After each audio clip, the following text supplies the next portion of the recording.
علی بھی سوال ہے، اگر نماز کی حالت میں زکام کی وجہ سے 3 بار سے زیادہ ناک پہنچنی پڑ جائے تو کیا نماز ٹوٹ جائے گی؟ یہ فقہ حنفی نے مشہور کیا ہوا ہے کہ جی آپ نے 3 دفعہ اگر ہاتھ اٹھا لیا تو آپ عمل کثیر کر لیں گے، اور عمل کثیر جو ہے نماز کو مکروہ تحریمی واجب الادا کر دیتا ہے. یہ اس کے پیچھے ان کے پاس کوئی دلیل نہیں ہے کتاب و سنت سے، یہ محض ان کا باطل مسئلہ ہے. ٹھیک. اور پھر جب ان کو کہیں گے جی اس طرح کرنا ہے تو وہ کہتے ہیں جی عمل کثیر سے بچنے کا طریقہ یہ ہے کہ آپ ہاتھ اٹھا کے یوں نہ پوچھیں، بلکہ ہاتھ کو ایسے جسم کے ساتھ یوں ایسے لے جائیں. وہ سر طریقہ لکھے ہے تو اسی ہنسدے پہ ہو. وہ کہتے ہیں یہ اٹھانا شمار نہیں ہوگا. اس طرح آپ 20 دفعہ بھی کھجلی، کہتے ہیں اگر آپ کو اب 34 دفعہ کھجلی ہوئی ہے کمر پہ، ایسے کریں گے تو نماز ٹوٹ جائے گی، لیکن اگر آپ ایسے کر کے ایسے جا کے کریں گے نا پھر نہیں ٹوٹے گی. سر یہ لکھا ہوا ہوتا، نہ لکھا ہوا تو آپ مجھے پکڑ لیں، آپ درِ مختار کھول لیں، بہار شریعت کھول لیں، بہشتی زیور کھول لیں، انہوں نے طریقے بھی بتائے ہوئے ہیں. ٹھیک. سر ایڈی اوکھی نہ کرو، اس تو بندہ کوئی کہے گا یار میں نماز پڑھ ہی رہا، ایڈی اوکھی ہوگی زکام. آپ نماز کے اندر ضرورتاً کوئی بھی کام کر سکتے ہیں. وہ صحابی کہتے ہیں اگر مجھے یہ یقین ہونا میں اس بیماری سے بچ جاؤں گا تو ابن زیاد میں تجھے یہ حدیث بھی نہ سناتا، لیکن مجھے پتا ہے اب تو موت میرے سامنے ہے تو اب مجھے کوئی ڈر نہیں رہا. تو سن کہ نبی علیہ السلام فرمایا تھا بدترین چرواہا وہ ہے جو حکمران چرواہا ہو. وہ ابن زیاد کو غصہ آ گیا، اس نے کہا تو محمد کے صاحب کا بوسا ہے. ٹھیک ہے نا، اس کا ترجمہ ہی بریلویوں نے چینج کر دیا ہوا ہے، اور انہوں نے بڑے احترام سے ابن زیاد فرمانے لگے آپ تو صحابہ کرام کی باقیات ہیں، یہ ترجمہ کر دیا ہے. مجھے بڑا دکھ، اچھا مجھے نہیں پتا تھا کہ بریلوی یہ حرکت کریں گے. دیوبندی اہل حدیث نے صحیح ترجمہ کیا ہوا ہے تو وہ یہ ترجمہ کرتے باقیات ہیں. اس نے کہا بوسا ہے، کیونکہ اس کے آگے الفاظ ہیں اور بڑے غصے میں ہیں. ان کا بوسے ہم لوگ نہیں، بوسے تو تم لوگ ہو جو باقی بچ گئے ہو. کم از کم ان سے بتائیں. میں نے بتایا نا میں ایک دفعہ گولڈا شریف تھا، یہ بھی اس زمانے کی بات ہے، میں بلکہ اس کے بعد 2002 یا 3 کی بات ہے. میں جناب میری جو آفس کی طرف سے رہائش تھی نا وہ F11 میں تھی. وہاں سے آپ 15 منٹ میں گولڈا شریف G11 یعنی E11 بنتا ہے، ادھر پہنچ سکتے ہیں. تو میں اکثر جو ہے نا وہ عصر سے لے کے مغرب تک وہاں پہ وقت گزارتا تھا مزار کے اوپر. ایک دن میں وہاں گیا نا، میں نے دیکھا جناب ایک بندہ جو ہے نا تسبیح پکڑی ہوئی ہے نا اور طواف کر رہا ہے قبر کا. اچھا میں نے اس نے ذہن رکھا، میں نے کہا اس نے ویسے کسی بندے کو تلاش کر رہا ہو، 1 یا 2 3 جب پھیرے ہو جائیں پھر بندہ کہتا ہے کوئی کام، تیسرے پھیرے میں پڑھ لیا ہوں. میں کہا یار تو بریلوی کو بدنام کرا رہا ہے. کہتا کیا ہوا ہے؟ میں نے کہا یہ کیا کر رہا ہو؟ کہتا طواف کر رہا ہوں. میں نے کہا یار طواف تو قبر کا حرام ہے، طواف تو صرف خانہ کعبہ شریف کا ہے. وہ کہتا جی عشق دیاں گلاں نے. اور میں کہا نہیں احمد صاحب بریلوی صاحب نے لکھا ہوا ہے اور بہار شریعت میں لکھا ہوا ہے. کہتا انہوں نے لکھا ہے. میں نے کہا جی ہاں. کہتا پھر ٹھیک ہے بابا کہے گا تو مننا گے، کسی اور دے کہنے سے نہیں مننا گے. میرا سوال یہ ہے کہ اگر کوئی شخص روزہ نہ رکھ سکے اور فدیہ بھی نہ دے سکے یعنی غریب ہو تو ایسے شخص کے لیے کیا حکم ہے؟ ایسے شخص کے لیے حکم ہے کہ وہ جو لوگ فدیہ دے رہے ہیں ان سے فدیہ لے کے کھائے، جو زکوٰۃ دے رہے ہیں ان سے زکوٰۃ لے کے کھائے. جو بخاری مسلم میں حدیث ہے وہ جو ایک غریب آدمی آ گیا تھا کھجوروں کے ٹوکرے والا واقعہ ہے. ٹھیک ہے جی، یا رسول اللہ روزہ توڑ لیا، بیوی سے ازدواجی تعلق قائم کر لیا، فرمایا 60 روزے رکھ. بخاری مسلم دونوں میں. اس نے کہا میں ایک نہیں نبھایا گیا 60 کیسے رکھوں؟ فرمایا 60 مسکینوں کو کھانا کھلا. کہا یا رسول اللہ خود مسکین ہوں. فرمایا بیٹھ جا. اتنی دیر میں ایک بندہ کھجوروں کا ٹوکرا تحفے کے طور پر لے کے آیا. نبی علیہ السلام فرمایا وہ کدھر گیا روزہ توڑنے والا؟ یا رسول اللہ میں. فرمایا جا یہ غریبوں میں تقسیم کر. اوتھے بھی انہوں نے جناب چھڑیا، انہوں نے کہا یا رسول اللہ سب تو غریب میں ہی ہاں. اس پہ بخاری مسلم الفاظ ہے کہ نبی علیہ السلام اتنے مسکرائے کہ ان کی داڑھیں ظاہر ہو گئی. آپ نے فرمایا جا خود کھا لے، تیرے روزے کا کفارہ ادا ہو جائے گا. تو اسی حدیث پہ میں بھی اجتہاد کر رہا ہوں، جو اتنا غریب ہے کہ نہ کفارہ دے سکتا ہے نہ کچھ ہے، جا کے ٹوکرے اکٹھے کرے، مسجد سے جا کے افطاریاں اکٹھی کر کے کھائے. ٹھیک ہوگا جی؟ ٹھیک ہے. تو یہ لوگ یہ باپا جانی کے مریدین بیان کرتے ہیں، وہ کہتے ہیں نہیں میں روزہ شریف پہ حاضر تھا تو جب میں نے سلام عرض کیا تو اندر جعلی شریف سے جواب آ گیا. یعنی یہ جواب نہ سیدہ فاطمہ کو آیا کبھی، نہ مولا علی کو آیا، نہ سیدہ عائشہ کو آیا، نہ کبھی ابو بکر عمر کو آیا، باپا جانی کے مریدوں کو آ گیا. وہ کہتے ہیں جی میں حیران ہو گیا کدھر سے آواز آ رہی ہے. تو غور سے سنا تو جعلی شریف سے آ رہی تھی، حالانکہ اس کو پتہ ہی نہیں ہے کہ جعلی شریف کے پیچھے کوئی نبی علیہ السلام کی قبر تو نہیں ہے، پیچھے دیوار، وہ تو بہت دور ہے، قبر دیوار ہے ادھر. کوئی بندہ قبر کے باہر بھی کھڑا ہو کے بولے تو تب بھی جعلی سے باہر آواز نہ آئے. اچھا وہ کہتے ہیں جی وہ آواز آئی تو کہ میرے لیاس قادری کو میرا سلام کہنا. کہتے ہیں میں گھر آیا میں بھول گیا. سر یہ واقعہ آپ کے ساتھ ہو جائے اور آپ بول جاؤ, آپ عاشق رسول بھی ہو, چلو کوئی نجدی ہو تو بھول ہی جائے, کوئی مدنی تو نہیں بھولے گا نا. بالکل صحیح. کہتے ہیں میں گھر آیا بھول گیا. ایک دن کیا ہوا کہ میں نے وہ کہتے ہیں میں نے ٹی وی چینل لگایا ہوا تو وہ اذان کے دوران نا روزہ شریف کی جالی انہوں نے دکھائی, کوئی ریکارڈنگ اذان کی چل رہی تھی, اس دوران روزہ شریف کی جالی دکھائی تو کہتا ہے ٹی وی میں سے آواز آ گئی تو نے ابھی تک سلام نہیں پہنچایا. اور سر یہ لکھا ہوا ہے باقاعدہ انہوں نے, جیسے تبلیغی جماعت کی وہ کارگزاری ہوتی ہے نا سناتے ہیں آ کے, اس طرح دعوت اسلامی والوں نے اس کے اگینسٹ ایک ٹرم ڈیوائز کی ہوئی ہے, دعوت اسلامی کی بہاریں. تو اب ناسبی بیچ میں سے اٹھاتے ہیں کہ جی دیکھیں مومن حنفیہ نے کہا میں اس کو نماز پڑھنے آگے پیچھے کو نہیں اٹھاتے. اچھا اس میں تو شیخ زبیر صاحب نے کہا کہ اس روایت سے جان چھڑا لیں, کیونکہ اگر اس روایت کو آپ صحیح مانیں گے نا تو مومن حنفیہ ہے تابعی ہے اور عبداللہ ابن مطیع صحابی ہے. جب صحابی کہہ دینا کسی کے بارے میں کہ وہ شرابی ہے اور بد کردار ہے تو 100 تابعین بھی کہتے ہیں نا وہ ٹھیک ہے, وہ تابعی کا قول غلط ہے, کیونکہ صحابی کی پرائورٹی ہوگی نا. تو ٹھیک ہے ہم مانیں اس روایت کو. تو پوری روایت یہ ہے کہ وہ پھر وہ صحابی کے ساتھی کہتے ہیں کہ سر اس نے آپ کو دھوکہ دیا ہے, وہ کہ کرتوت یہ ہیں, وہ جتنے دن آپ رہے ہیں نا اتنے دن وہ امامہ شریف پہن کے پھرتا رہے ورنہ تو لگے سے نہیں پھرتا.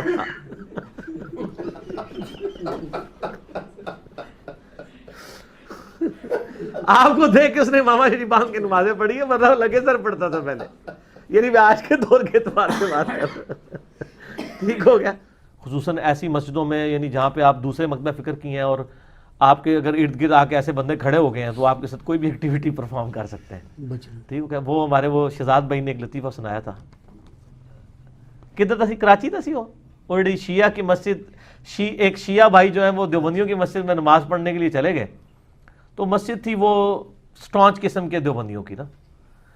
اب آپ کو پتہ ہے شیعہ رفع الیدین سے نماز پڑھتے ہیں اور ہاتھ چھوڑ کے, حنفی جو ہے بغیر رفع الیدین کے پڑھتے ہیں اور ہاتھ نیچے باندھ کے. اب جس شیعہ نے پہلے نہ دیکھا ہو کہ حنفی کس طرح نماز پڑھتے ہیں تو وہ کہے گا یار یہ کس طریقے سے نماز پڑھ رہا ہے, اور جس حنفی نے نہ دیکھا ہو شیعہ کس طریقے سے نماز پڑھتے ہیں تو وہ کہے گا یار یہ کس طریقے سے نماز پڑھ رہا ہے. تو وہ بندہ جب نماز پڑھ کے فارغ ہوا تو اس کو 5-6 وہ داڑیوں والے بڑے بڑے پرنوں والوں نے گھیر لیا اور کہا جی یہ تو کس طرح نماز پڑھ رہا ہے. کہتا ہے میں بھی تمہیں پوچھنے لگا سر تسی کس طریقے سے نماز پڑھ رہے ہو.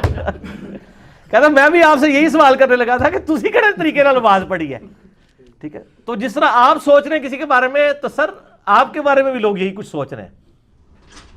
یعنی پیغمبر مبعوث ہوا ہے اور اسے کپڑوں کی پاکیزگی کا حکم دیا جا رہا ہے, اور صوفیاء کے ہاں جس نے سب سے زیادہ گندے کپڑے پہنے وہ اتنا بڑا بزرگ ہوتا ہے. Point to be noted. ہاں آپ تصوف کی کتابیں پڑھ کے دیکھیں سر, یہ تذکرۃ الاولیاء جو ایک سمجھ لیں مدر بک ہے تصوف کی, شیخ فرید الدین عطار المتوفی 632 ہجری, جس کے حوالے فضائل اعمال, فضائل صدقات, فضائل سنت, یہ سارے بزرگ بابوں کی کتابوں میں ملیں گے, جن سے اب طارق جمیل صاحب نے بھی اعلان برات کر دی ہے اللہ کے فضل سے. وہ سارے واقعات ادھر سے ہی چھاپے مارے ہوئے ہیں. اس میں آپ کو کئی بزرگوں کا ملے گا کہ ان کو جوئیں پڑی بھی ہوتی تھی, اگر کوئی جوں کی نیچے گرتی تھی وہ اٹھا کے پھر رکھ لیتے تھے اوپر, کہتے تھے میرے اللہ کی مہمان ہے. لوگ کہتے ہیں سبحان اللہ. لو ہاں ایک قصہ کہانیاں پارٹی ہوئے گی یا قرآن و حدیث پارٹی ہوئے گی دجال دے سامنے؟ یہ تو پہلے ہی ڈول پہن گے. اتنے اتنے گمراہ اس ٹائم لوگ آ گئے میڈیا پہ, دیکھیں ان کے پیچھے یہاں تو کپڑے اتار کے جو لوگ بیٹھے ہیں ان کے پیچھے انڈیا پاکستان کے ہزاروں لوگ ایسے ہاتھ باندھ کے کھڑے ہو جاندے ہیں. یہ تو نانگے پیراں دے سامنے کھلو جاندے ہیں. دجال تے شاہی بڑی وڈی ہونی ہے, دجال تے چیز ہی بہت وڈی ہے, اتنے تو بڑے بڑے رہ جان گے. ٹھیک ہے نا جی. اور آپ کو حیران کن بات بتاؤں, دجال کے ماتھے پہ دجال لکھا ہوگا پھر بھی لوگ نہیں پہچانیں گے. نبی علیہ السلام فرمایا اس کے ماتھے پہ لکھا ہوگا دال جیم الف لام. اہل ایمان پہچان لیں گے, اور جو منافقین ہیں بزرگ بابوں کے ماننے والے ہیں وہ دیکھ رہے ہوں گے دجال لکھا ہوا ہے. جس طرح ادھر بھی کہتے ہیں آہو جی رفع دین الطریقہ تو لکھے ہے, تعویل کریں گے وہ کہنے گے دجال نہیں لکھا کچھ اور لکھا ہے, تو نہیں سمجھ بھی آتی. ادھر بھی وہ کہتے ہیں جناب تو نہیں سمجھ آئی کہ لکھے ہے. میں آپ کو شغل کی بات بتاؤں, وہ جو بغیر رفع الیدین والی حدیث ہے نا سنن ابی داؤد میں, میرے پاس ایک بریلوی عالم دین آئے, وہ کہتے ہیں نہیں ہماری حدیث بھی ہے ترمذی ابو داؤد میں. میں کہا امام ترمذی نے لکھا ہے, عبداللہ ابن مبارک کہتے ہیں حدیث صحیح نہیں ہے 256 کے اندر, اور ابو داؤد نے بھی لکھا ہے صحیح نہیں ہے. مشکات والے نے بھی ابو داؤد کے الفاظ نقل کیے ہیں, وَلَيْسَ بِصَحِيحٍ عَلَى هَذَا الْمَعْنَى. کہتا ہے جی کدھر لکھا ہے؟ میں نے ابو داؤد بریلویوں کا ترجمہ کھول کے دکھایا کہ لکھا ہوا ہے کہ یہ بغیر رفع الیدین والی حدیث صحیح نہیں ہے, عبداللہ ابن مسعود والی. وہ کہتا ہے یہ تو لکھا ہوا ہے صحیح نہیں ہے, یہ تو نہیں لکھا کہ غلط ہے. اے وہی ہے, اے دجال دا جیم الف لام لکھا ہوا ہے, یہ دجال تو نہیں لکھا ہوا. تسی لاکھ کہندے ہو دجال لکھا ہوا ہے, وہ نہیں مانن گے. تو سر یہ طریقہ واردات ہوتا ہے. یہ مفتی منیب الرحمان حافظہ اللہ تعالی جو پچھلے 20 سال سے رویت ہلال کمیٹی کے چیئرمین ہیں, ان کے اوپر میرا ایک یوٹیوب پہ کلپ بھی ہے, مفتی منیب الرحمان کا امام کعبہ پر فتویٰ, لاکھوں لوگوں نے یوٹیوب پہ دیکھا ہے. ان سے جیو کے انٹرٹینمنٹ چینل کے اوپر کسی نے سوال پوچھا کہ امام کعبہ کے پیچھے نماز ہو جاتی ہے. سر یہ کوئی 4 آرڈر ڈفرینشیل ایکویشن تو اس نے آپ سے نہیں پوچھی تھی, یا اس نے یہ تو نہیں پوچھا تھا کہ زمین کا سرکمفرنس کتنا ہے, کہ آپ سوچ میں پڑ گئے. انہوں نے جواب تو یہی دینا چاہیے تھا کہ ہو جاتی ہے نہیں ہوتی, لیکن انہوں نے وہی کام کیا, زو مانی جملہ بول دیں. ان کا اگر آپ کا دل مانتا ہے تو پڑھ لے, اگر دل نہیں مانتا تو نہ پڑھے, ہائے صدقے جاواں. لیکن سر اس کی انجینئرنگ میں کرتا ہوں, یہ کتنی معرفت والا جملہ انہوں نے بولا ہے, اس کے اندر کیا قیامت مضمر ہے.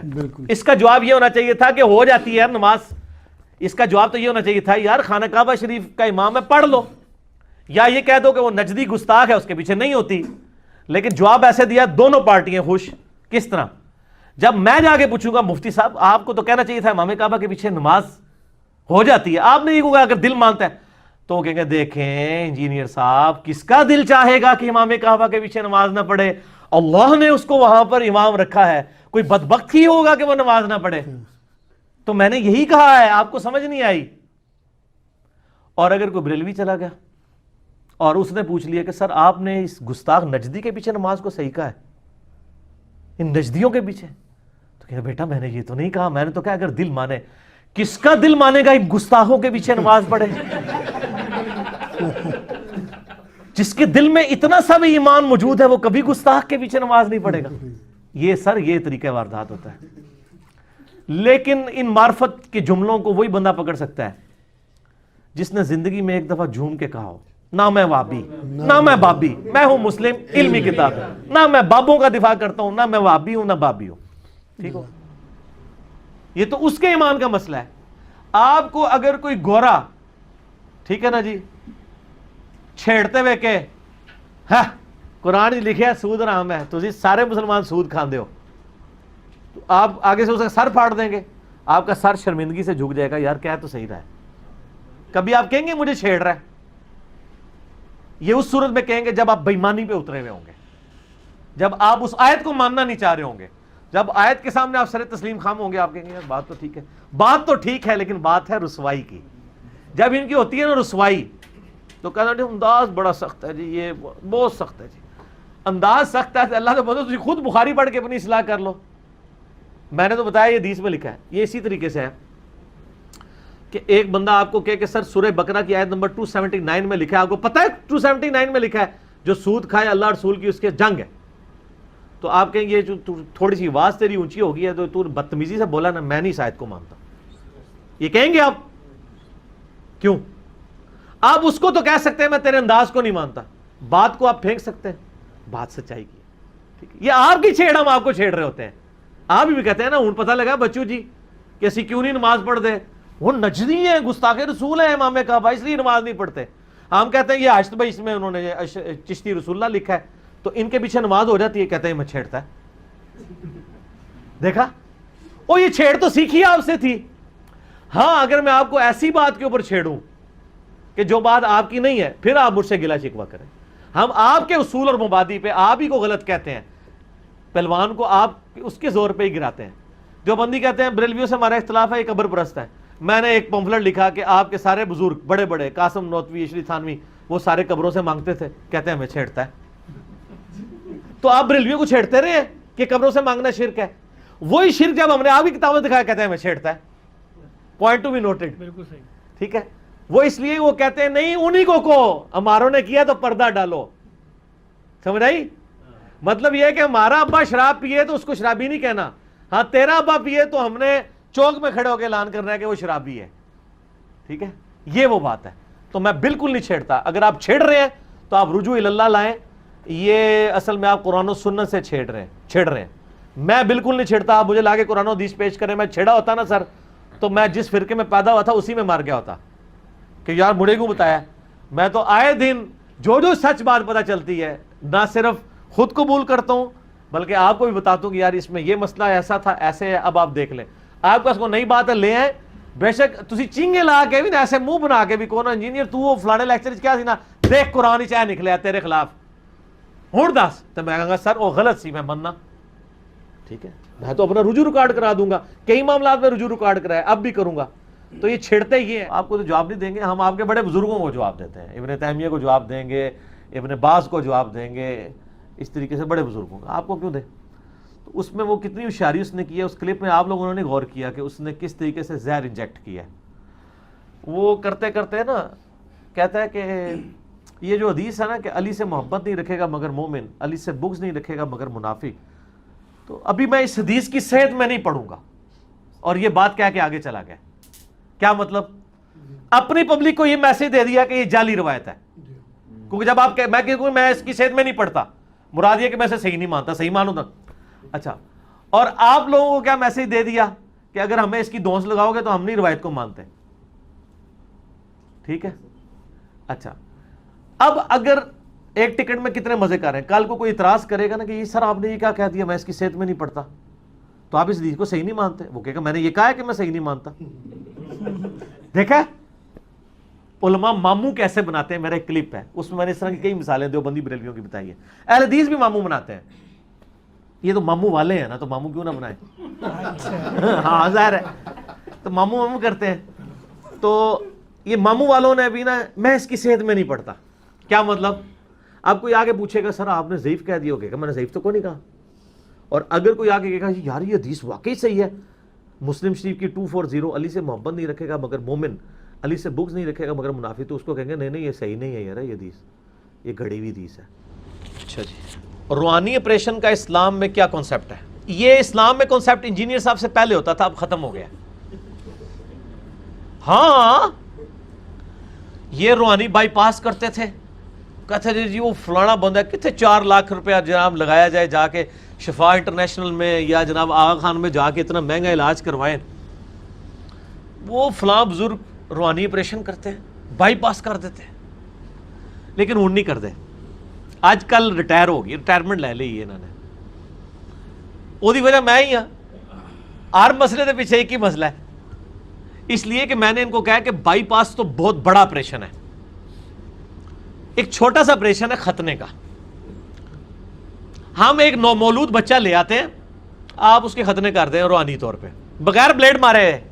ہاں جو بندہ بائی پاس کر لینا ہے, جہدے پیچھے اللہ کے بندوں گرائنڈر چلانا پڑتا ہے, ٹھیک ہے جی, کتنے ڈاکٹر ملتے ہیں, 5-6 گھنٹے کا وہ صبر آزما آپریشن ہوتا ہے, جو وہ آپریشن روحانی طور پہ کر رہا ہے. ختنہ تو اتنا کام ہے, خطرے چونکہ نظر آ جانے ہیں اس لیے پتہ چل جانا ہے کہ جھوٹ مار رہے ہیں. اسی لیے میں کہتا ہوں نا آج کل کوئی بزرگ کرامت نہیں تو دکھائے گا, کیونکہ وہ تو سارے میڈیا والے پہنچ جائیں گے. پرانوں کی جھوٹی اس لیے چل رہی ہے کہ وہ ہے ہی کوئی نہیں تھی. اب بزرگوں نے ختنے اپنا روحانی آپریشن چھوڑ دیے ہیں, کیونکہ لوگ جدھر بھی ہوں گے نا کہا کہ یار وہ جی کیا ہے ختنے, انہوں پوچھنے یار ختنے کر دیں گا, تو نہیں خطرے نہیں ہوں گے. جو خطرے نہیں کر سکتا وہ بائی پاس کہاں سے کر سکتا. اچھا میں آپ کو اپنے آفس کا ایک واقعہ سناؤں. میرے آفس میں ایک کلیگ ہے, میرے ساتھ اسسٹنٹ کے طور پہ بھی وہ یعنی رہے ہیں, الیکٹرانکس انجینئر ہیں وہ. ان کے ابو کو نا دل کا عارضہ ہو گیا, تھوڑی دیر چلتے تھے سانس چڑھ جاتا تھا. ڈاکٹروں کو دکھایا, انہوں نے کہا جناب بائی پاس کروائیں. وہی ہوتا ہے نا ہمارے تو گوروں میں تو بڑی ایجوکیشن ہے, وہ ریگولر چیک اپ اپنا کرواتے ہیں.